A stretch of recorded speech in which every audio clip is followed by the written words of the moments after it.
Adilah pada kami tak bodoh, meski memang kami tak pandai. Tapi kami berjanji akan tetap mengkritik sesuai isi hati. Hei penguasa, ini kami rakyat jelata. Engkau ada untuk siapa? Hei penguasa, ini kami rakyat jelata. Mau sampaikan semua keluh kesah. Bekerjalah dengan hati, pakai empati. Jangan banyak intrik, apalagi bikin taktik.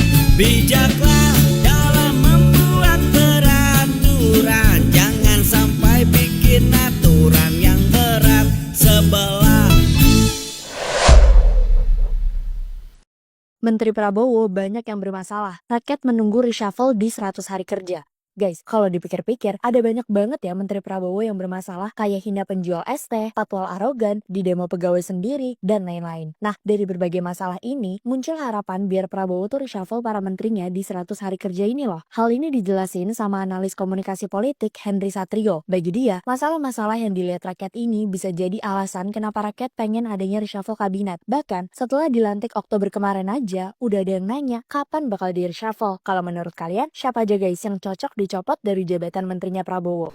Ya ada beberapa nama yang sudah mulai beredar. Ini yang mesti di reshuffle nih. Sudah ada 4, ada 5 di ranking juga gitu. Kemudian kita juga nggak pernah bisa lupakan bagaimana adanya sebuah akun Kaskus yang bernama Fufu Fafa yang mengejek, menghina, membuli hampir semua pejabat negara, mulai dari Pak Prabowo sendiri, istrinya, anaknya, Pak SBY, anaknya, wah semua kenal lah gitu. Nah, itu juga kita nggak lihat juga perkembangannya bagaimana. Belum juga yang lain-lain. Nah ini tadinya kan kita berharap 100 hari Prabowo itu ada reshuffle gitu ya. Ada tindakan yang cukup tegas terhadap para koruptor misalkan. Apalagi misalkan yang 271T itu kemarin kan katanya mau banding nih kejaksaan. Kita belum tahu juga nih kapan. Yang 300 ya? 300 jadi naik 300, jadi 300. Belum tahu juga. Ini artinya kok dalam 100 hari ini seperti yang pencapaiannya itu belum tercapai gitu Pak. Ya, memang kalau diselesaikan semua mungkin tidak cukup ya, mungkin aparatnya Pak Bowo, mungkin gitu. Tetapi mestinya Pak Prabowo membuat skala prioritas. Hal-hal yang sudah masuk ke ranah proses hukum, tuntaskan Pak. Sampai di mana? Tuntasnya tapi sampai ke pucuk, bukan di tengah. Nah gitu. Termasuk yang 300T. Nah, persoalan nanti terbuka ini terlibat ABCD-nya dan sebagainya, itu namanya siapa yang menanam itu yang menuai Pak, begitu ya. Tidak ada masalah sebenarnya. Pak Bowo juga harus melihat kembali lagi kepentingan bangsa dan negara. Nah, inilah yang sangat ditunggu Pak oleh rakyat 100 hari Pak Bowo. Apakah PIK 2 masuk bagian dari itu? Mari kita lihat nanti. Apakah betul Pak Bowo selaku presiden sampai turun tangan, DPR sudah turun tangan, terus mandek di tengah Pak? Nah, kita adu-adu sama siapa lagi Pak? Hah? Apa kita harus adu-adu ke negara orang gitu? Kan nggak mungkin gitu ya. Nah, adu-adunya kepada orang yang menjabat di pemerintahan yang ditugaskan oleh rakyat, yang mendapat gaji dari rakyat. Nah itu dia. Kita Ini gajinya itu kan gaji rakyat Bapak. Kita udah gaji mereka itu. Secara prinsip tuh yang menggaji itu kita ya. Iya. Tapi kan sekarang terbalik gitu-gitu ya. Jadi kita meladeni mereka, nggak bisa begitu. Itulah negara, ada pemerintahan untuk menyelenggarakan jalannya negara. Digaji oleh rakyat. Itu harus diingat Pak. Bukan seperti rame di HP gitu Pak ya, bahwa ada pejabat negara berlomba-lomba dengan mobil yang sekian M gitu ya. Ini kan kasihan rakyat Pak. Membelalak gitu. Lewong kamu duduk di situ karena aku. Nah suaranya kan suara rakyat Bapak. Pada waktu mengambil suara, tolong rakyat hubungi saya atau pilih saya. Gitu. Nah begitu udah duduk, siapa tahu lo kan gitu ya. Nah ini nggak beres di dunia ini. Iya. Jadi mungkin sistem pemilihan juga mesti ada koreksi juga Pak ya. Selain tadi kan kita dengar juga ada gerakan Pak Pur bersama kawan-kawan untuk kembali ke UUD 45 yang asli. Ya, ya. Dan itu dampaknya mungkin menjadi pada pemilihan juga. Misalkan nggak sebagian, misalkan presiden tidak dipilih rakyat tapi dipilih MPR misalkan. Ya, yang pasti nanti kita melalui satu pengkajian bersama, Pak.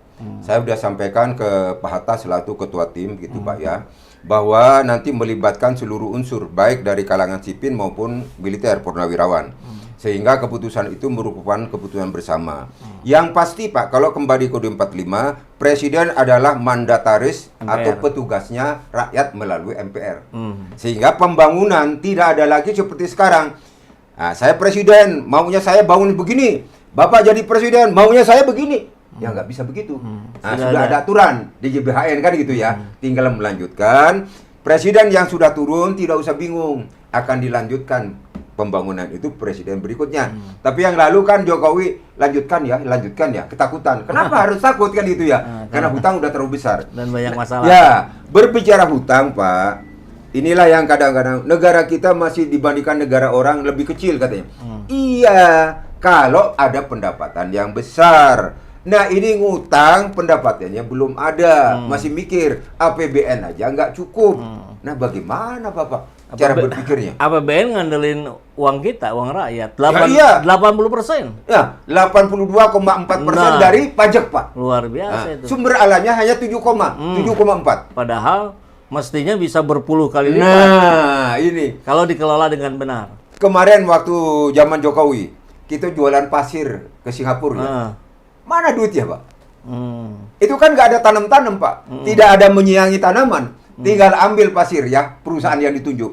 Negara dapat apa Bapak? Mana? Sumber alam dikelola. Mana? Nah, jadi inilah yang tugas Pak Prabowo selaku presiden sekarang.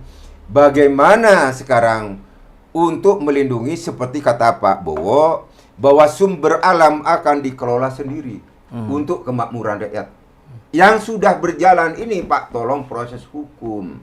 Siapapun yang curi, yang maling uang itu, ya masukkan ke ranah hukum. Kan gitu ya. Nah, terus sampai kepada hal-hal yang lain yang kecil-kecil, jangan terbalik-balik. Rakyat kalau dihukum mati-matian, digencet habis Pak. Tapi kalau pengusaha seperti Bapak tadi bilang 300T cuma 6,5 tahun. Ya, jalanin 2/3, 4 tahun habis itu udah kaya raya. Punya 300 triliun Bapak hanya bayar 200 ya miliarnya. Tinggal poya-poya lah ke luar negeri. Itu lagunya langsung Pak, di sana senang, di sini senang dia Pak. Begitu keluar penjara Pak ya. Nah, ini yang harus Nah, tapi ini Pak Pur nih, mumpung ingat nih, ini mungkin pertanyaan terakhir dari saya. Kita melihat bagaimana geliat dari Pak Prabowo tadi sudah ada ketegasan.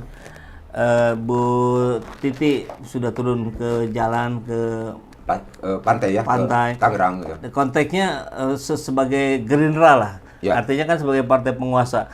Partai penguasa ini tampak seperti bukan seolah-olah, memang sudah berada dari barisan harapan rakyat. Ya. Tapi di sini ada juga orang-orang yang masih seperti yang dua kaki atau masih Wahyu Trenggono tadi yang bahkan membilang jangan dulu di ini segala macam. Ini seolah-olah seperti ada yang pecah di kabinet ini Pak. Ada yang pro Prabowo, ada yang pro orang lain bukan Prabowo, entah itu Mulyono, entah itu oligarki atau siapapun gitu. Saya melihat gelagat itu. Apakah Pak Pur melihat juga? Kalau iya bagaimana, kalau tidak bagaimana Pak? Pendapat Bapak saya pikir dengan saya sama Pak. Bapak ngelihatnya kenyataan Pak. Ya. Fakta di lapangan, potret keadaan negara ini. Saya pun begitu. Saya pikir juga Pak Bowo juga sama. Nah, keputusannya terakhir bagaimana namanya Prabowo selaku presiden. Ya. Hak prerogatif para menteri itu adalah di tangan presiden. Apakah Presiden Prabowo nanti mau mengganti mereshuffle? Ya haknya beliau. Nggak usah takut gitu ya. Daripada beliau nanti kelagapan sendiri di tengah-tengah jalan Pak. Ya. Saya bilang tadi, seperti orang teriak di padang pasir. Para menteri nggak mau dengerin. Ini aja proses PIK 2 aja, saya pikir lambat Pak ya. Ya, lambat. Setelah viral baru. Ya, padahal ya, coba. Depdagri ada lurah di bawah ya, RT RW. polisi juga ada, tentara juga ada. Wah, semua ada, Pak. Tapi 5 bulan tidak ada yang tahu, bingung semua. Nah, inilah satu pecut buat Pak Prabowo bahwa Pak Prabowo harus berlari menyelesaikan tentang bangsa ini. Gitu. Nah, terserah Pak Prabowo sekarang. Apa mau reshuffle, mau tidak, ya monggo, silahkan kan gitu ya. Oke.